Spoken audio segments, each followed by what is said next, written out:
Good morning friends. मी doctor Pooja Nitin Dudhgaonkar, MCom NET SET GDC and in PhD. मी सध्या Kamla college येथे सहाय्यक प्राध्यापक म्हणून काम करत आहे. आज आपण पाहणार आहोत की महिला उद्योजक म्हणजे काय.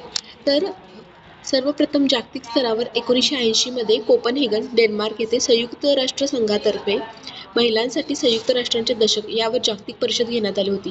त्यामध्ये महिलांच्या स्वयंरोजगाराच्या संधी व त्याबाबतच्या जबाबदाऱ्या, अपारंपरिक उद्योग क्षेत्रामध्ये महिलांना संधी, व्यवस्थापकीय पातळीवर महिलांची भूमिका इत्यादी विषयावर चर्चा होऊन महिलांसाठी एक कृती कार्यक्रम आखण्यात आला.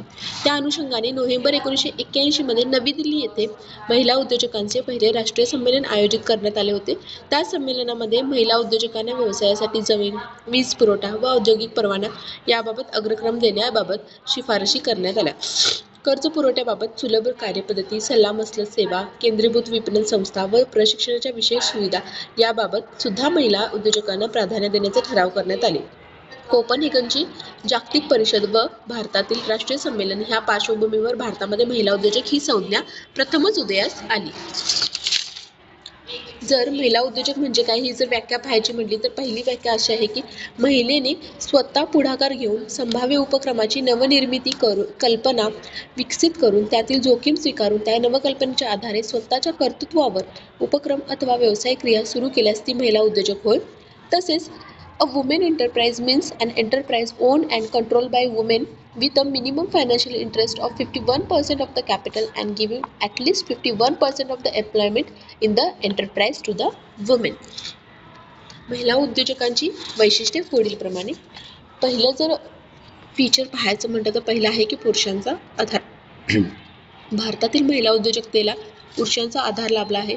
महिला उद्योजकतेच्या प्रारंभीच्या काळात तर महिलांचे नाव पुढे करून प्रत्यक्ष पुरुषांनी उद्योग सुरू केलेत व ते चालवण्याचे कामही केलेले आहेत.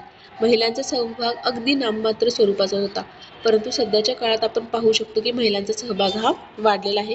कुटुंबातील पुरुषांच्या पाठबळामुळे महिला उद्योजकतेच्या विकासाला निश्चितपणे हातभार लाभला आहे. दुसरा मुद्दा आहे की व्यावसायिक पार्श्वभूमी. भारतातील बहुसंख्य महिला उद्योजकांची पार्श्वभूमी व्यापारी अथवा व्यावसायिक कुटुंब अशीच आढळते.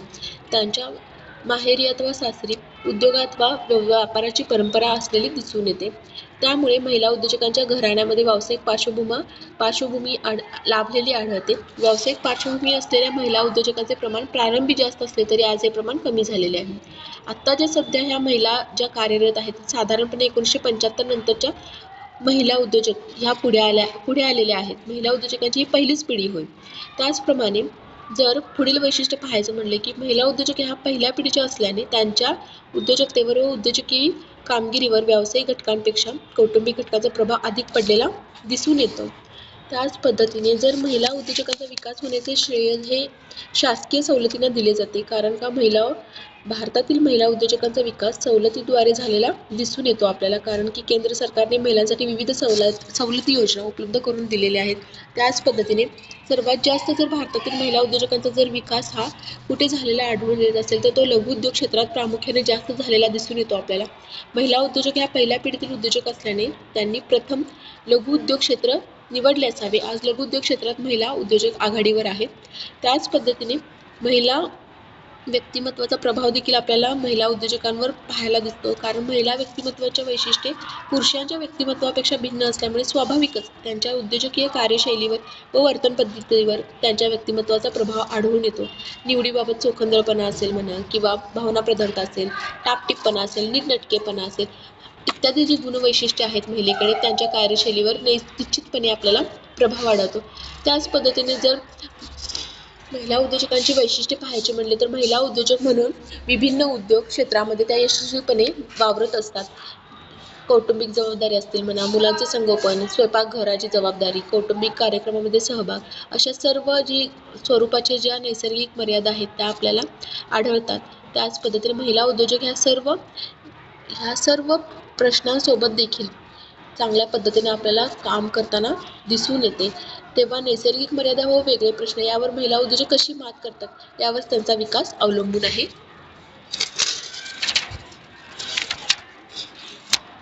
महिला उद्योजकांच्या जर मर्यादित विकासाची कारणे पाहायची म्हटली आपण तर त्याच्यामध्ये सर्वप्रथम आहे की पुरुषप्रधान व्यवस्था म्हणजेच मेल डॉमिनेटेड सोसायटी, ज्यामध्ये उद्योग व व्यवसायामध्ये महिलांना फार प्रयत्न करून आपली क्षमता सिद्ध करावी लागते, कारण का पुरुषाचे जर अहंकार व वर्चस्व झुगारून व्यवसाय क्षेत्रात येणे अवघड होते.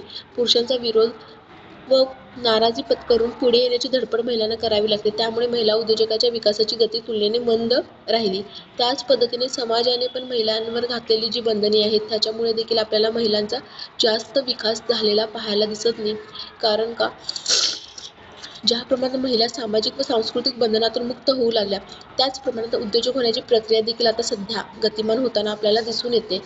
कौटुंबिक जबाबदाऱ्या जर पाहायच्या म्हटल्या तर आपल्याला महिलांना आपापल्या उद्योगाच्या व्यवस्थापनेसोबतच काही महत्त्वाच्या कौटुंबिक जबाबदाऱ्या सुद्धा पार पाडाव्या लागतात. व्यवसायाचे व्यवस्थापन ही पूर्ण वेळ करायची क्रिया आहे व कौटुंबिक जबाबदाऱ्या सांभाळून महिला उद्योजकांना आपल्या व्यवसायासाठी वेळ द्यावा लागतो. कौटुंबिक जबाबदाऱ्यामुळे वेळापत्रक व व्यवसायाच्या कामाचे वेळापत्रक यामध्ये ओढाताण आपल्याला दिसून येते. त्यामुळे आपल्या व्यवसायाकडे दुर्लक्ष होण्याची शक्यता जास्त असते, कारण का महिलांची प्राथमिकता ही त्यांचं कुटुंब असतं. त्याच पद्धतीने भांडवलशाहीची समस्या हा देखील महिला उद्योजकांच्या मर्यादित विकासाचं प्रथम कारणच आहे.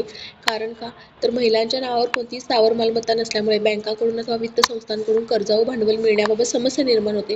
व्यवसाय सुरू करताना ही भांडवल उभारण्याची समस्या जास्त असते.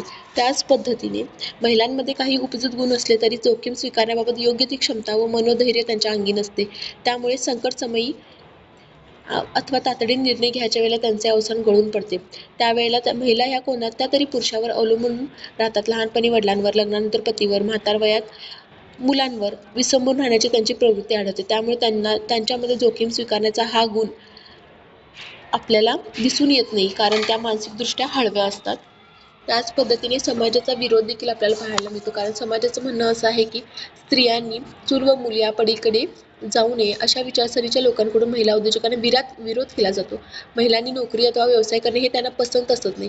त्यातही भारतीय समाज हा पुरुषप्रधान आहे, त्यामुळे भारतीय महिलांना आर्थिक स्वातंत्र्य देण्यास ते तयार नसतात. काही समाज घटकांचा हा विरोध वेगवेगळ्या स्वरूपात व्यक्त केला जातो. महिला उद्योजकांच्या विकासांमध्ये ह्या समाज घटकांतर्फे अडथळे निर्माण होतात. त्याच पद्धतीने अजून एक जर कोणता घटक असेल जो महिला उद्योजकांच्या मर्यादित विकासासाठी जबाबदार असेल तर तो आहे की बाजारपेठ व विपणनाचा प्रश्न. महिला उद्योजकांसमोर काही प्रमाणात वस्तूसाठी बाजारपेठेचा व विपणनाचा प्रश्न निर्माण होतो. बाजारपेठेबाबत माहिती मिळवणे, त्या आधारे विक्रीबाबत व स्पर्धेबाबत अनुमान करणे, विक्रीसाठी जाळे तयार करणे, मध्यस्थांची निवड करणे, विपणनासाठी प्रगत तंत्राचा अवलंब करणे इत्यादी गोष्टींबाबत वेळीच अचूक नियोजन करणे व निर्णय घेणे आवश्यक असते. हे प्रश्न सोडवण्यासाठी महिला उद्योजक कमी पडतात.